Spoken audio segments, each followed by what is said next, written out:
Welcome back. So today's video is just going to be a chill, cozy vibe. I just wanted to take it easy this week because I've been feeling a bit tired lately, and I thought, what better time to talk about something that affects every single artist I've ever known. And that is the topic of burnout, or wanting to create something but having absolutely no will, no energy, and no ideas to do so. If you're looking to do more art in 2026 and make some changes, I'm here to help. I'm gonna give you 7 realistic things you can do to help you to get back into making art. Anyway, grab a cup of tea or something warm and come hang out with me. Something I want to talk about first and foremost is my experience with burnout. I don't want you to think that I'm just coming at this not knowing what it's like on the other end, because trust me, I do. I basically went a 5-year period without making any art. Was definitely the worst time of my life by far. I think I can talk about so many different reasons as to why this happened, but really me not making art boils down to 2 reasons. Number 1, I wasn't prioritizing my art and I was making excuses. I was putting other things before my art. And number 2, I wasn't doing anything new or different in my life. I would go to work, come home, go to bed, do the same thing the next day and the next day and the next day. And then on weekends, I would be way too tired to do anything because I was burnt out.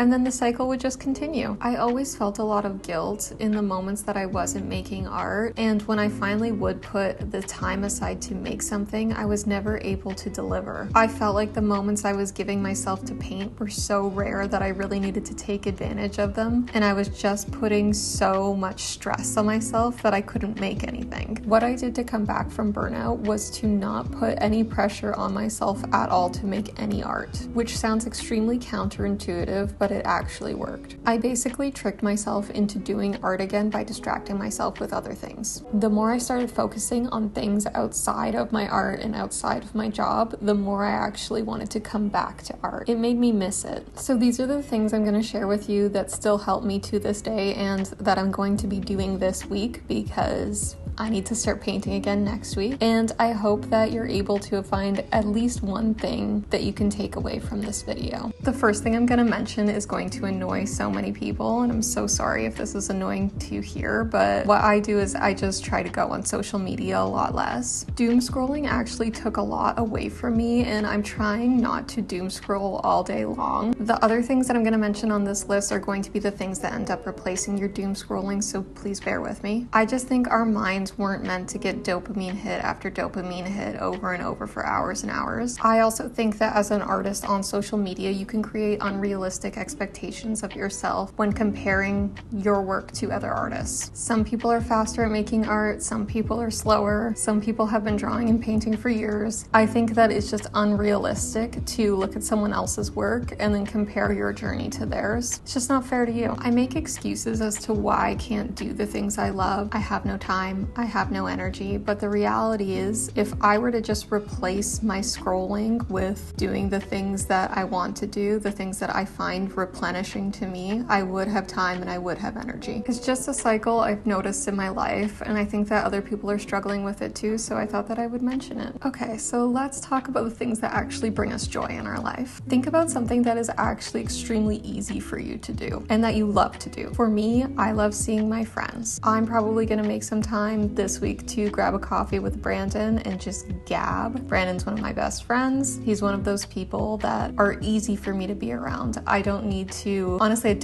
think and I don't feel like I'm ever being judged. I feel recharged after hanging out with him, and that's what you want. You want someone that you don't have to perform for because you're already tired. A performance is not going to be something that's recharging for you. I find that having someone to just help you get out of your own head, or just someone that you can actually rant to, maybe even about not making art, is a good space for you to kind of be in, where you can just feel like whatever you're saying is okay. It's also nice to just have someone to vent to about your struggles with not doing art, someone that you feel like could understand what you're talking about. This doesn't need to be a creative person. I think it just needs to be an understanding person in your life, and I really hope that each of you do have someone like that in your your life. Being social is a big part of caring about yourself and your creativity. I used to think that caring about my creativity was stupid because I didn't think that it was something that needed taking care of, which I've learned is not true. But the reason you're likely not making art right now is because you're not taking care of yourself. The best way to reconnect with yourself is to be around people that don't stress you out and bring happiness into your life. They are the people that remind you of who you are, and you probably need that right now. All right, next thing on my list is cooking. I personally hate cooking. I hate it. Not everything on this list, though, is meant to be fun. Things on this list are just meant to get you to do things that are good for you. For me, I know when I have leftovers for the next few days, it just takes a decision away from me that I just don't need to stress about. Taking away decisions is kind of what you want right now because you want to give your brain some time to wander. And when your brain is always go, go, go, you don't have that space to wander, to be bored, to just do nothing. And I think a big part of being creative is actually having the privilege to do nothing. I have had my best ideas when I've been at my most bored. So I'm prescribing some sitting time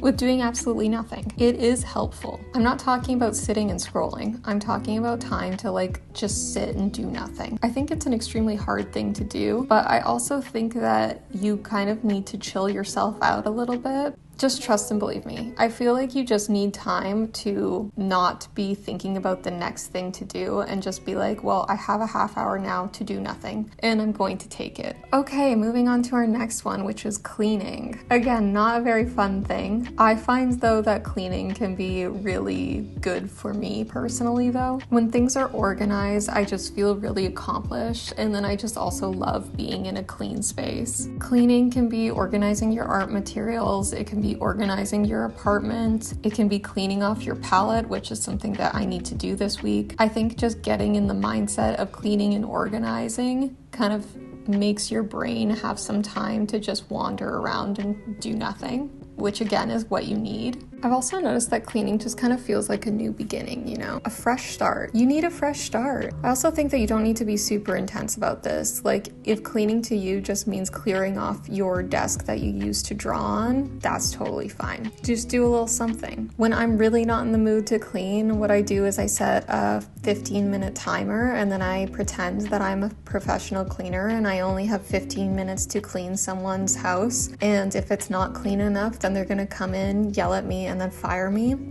And the thought of getting fired from my fake job scares me. It scares me so bad. It does a number on me. But once I'm up and I've been cleaning for 15 minutes, once that timer goes off, I can give myself the freedom to be like, okay, we've done enough. Or I can say, you know what, we're already in the middle of a task, let's just finish that off. Or I can put another 15 minutes on the clock. Really, it's up to me at that point. It's also nice to just know where all your art materials are. Sometimes I'll see art materials and I'll be like, wow, it's just inspiring to see gouache, and I start remembering all the things I've done with gouache and what it feels like to paint with gouache, and it kind of puts a little inspiration in my head. Maybe just touching your materials again is just somewhere to start for you. Or maybe just knowing where they are and that everything is in a certain place is going to be enough for you to be like, you know what, let's do it. Let's break these out. All right, moving on to something that I like to call outside time. I don't know what else to call this. I'm sure there's definitely a better name, but I'm calling it outside time. So for me, this is usually more of a summer activity that I do where I literally just go around and I'll take photos and videos of things that I find inspirational. It might be a color palette or textures or shadows. It's just kind of doesn't really need to make sense to anyone but me. Right now, the weather is just so bad that I don't want to go outside. That being said though, this doesn't have to be super rigid. I feel like I could go to a cafe and maybe I'll find something that will be inspiring. I think you can find the most inspiring things in really unlikely places. I am going to try my best to do this week and see what I can find out in the world. If you're not the type of person that has an issue with social media like I you. Maybe you're, not scrolling all day long. I think maybe it'd be fine for you to go on Pinterest or Instagram and look at a few images. But I also think that don't get too caught up in looking at other people's work. I do really think it's better to find inspiration in your own life and start pulling things from there first before heading over to Pinterest and Instagram. All right, moving on to something that I absolutely love doing, which is baking. I love to bake. I like making all sorts of things. I've always loved to bake. It's something me and my sister used to do a lot as kids, and it was just really fun. Baking is one of those things that I do make excuses for. I don't know why. I'm like, oh, it's gonna take too long or whatever. Once I start doing it, I love it. So I'm definitely going to make time to do that this week. I understand that baking is not for everyone. Not everyone's going to enjoy this or the things that I've mentioned on this list. I think that a good idea though is to create a list on your phone of things that you like doing other than just social media. So that can be like, I don't know why skiing is the only thing I can think of right now. Like that is a normal, average, everyday thing. Everyday thing. A thing that someone does every day. Yeah, maybe not skiing, but maybe there's like other things that are simpler, like sewing, embroidery, things like that you can kind of have at least on hand, and it's an ongoing list that you could just add to and then check in on whenever you're feeling like you don't know what to do and you want to pick up your phone and do nothing for 5 hours. Instead, just consult that list. Okay, moving on to reading. I totally get it if you're not into books. I think reading is really good for you though. I have mentioned this a million times, but The Artist's Way is a really good book to read, especially if you're watching this video, because essentially it is the thing that helped me out of my burnout, and I was not expecting it to because nothing had worked for me. But a lot of what I'm talking about here is actually in The Artist's Way, which is just doing things that are totally different from art. All right, last thing I have on my list. It is an art related thing, but I do want to preface this last thing by saying if you're not ready to do art after you've tried all of these things, then give yourself more time. There's nothing wrong with taking as much time as possible. You've probably already taken a lot of time away from art if you're watching this video. And there's nothing wrong with taking a little bit more time. What's the worst that's gonna happen at this point? Anyway, I was gonna say the last thing is working in a sketchbook. It's low commitment.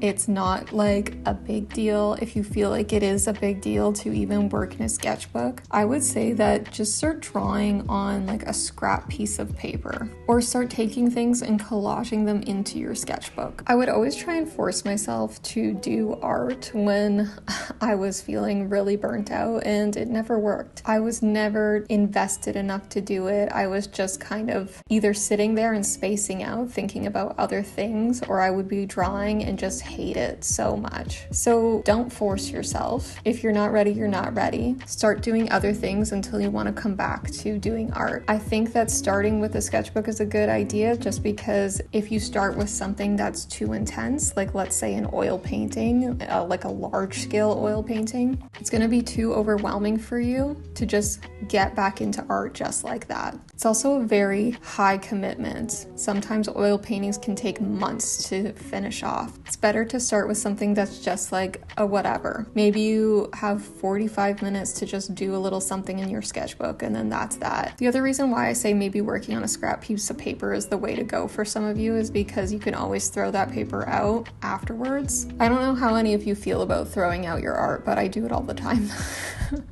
I throw out a bunch of stuff. I think to me, doing that kind of creates this like, it's not a big deal thing in my head if I throw out my art, because I can always make more, I'm capable of it, and also if I hate something, I'm not going to let it live in my apartment with a million other of my pieces. I have so much work. So throwing it out's not a big deal to me, and I hope that some of you it's kind of the same way. So if you're gonna do this, just make it low commitment, low energy, and just make sure that you're in the right headspace to actually come back to art. Again, I really want to stress that not all of these things are going to be for everyone. If there's things that you want to do that are outside of this, please do it. Tell me in the comments what you do instead. Maybe I'll pick up some of your stuff. I don't know. If you don't know where to start, just start somewhere. Start with a random thing that like maybe you've never even done before. It's fine if you're bad at it. We're all bad at things the first time we do them. Something I want to say is that it's not easy to be an artist. I think it's really difficult actually. I think it's a constant fight to stay an artist, and I hope that you all feel that your art is worth fighting for. Unfortunately, no one is going to do this fight for you. You need to be the one to fight for yourself. This all sounds so corny, but I feel like it's true. No one can pick up a brush or a pencil and start drawing for you. You need to be the one to do it, but at the same time, I hope you feel that your work is important enough to do it and continue to be an artist, because we lose too many good artists. Let's not lose another one. Anyway, that's gonna be the end of this video. If you like this video, give it a like. If you want to shop stickers and magnets, the link is in the description. And I'll see you all in the next one. Bye.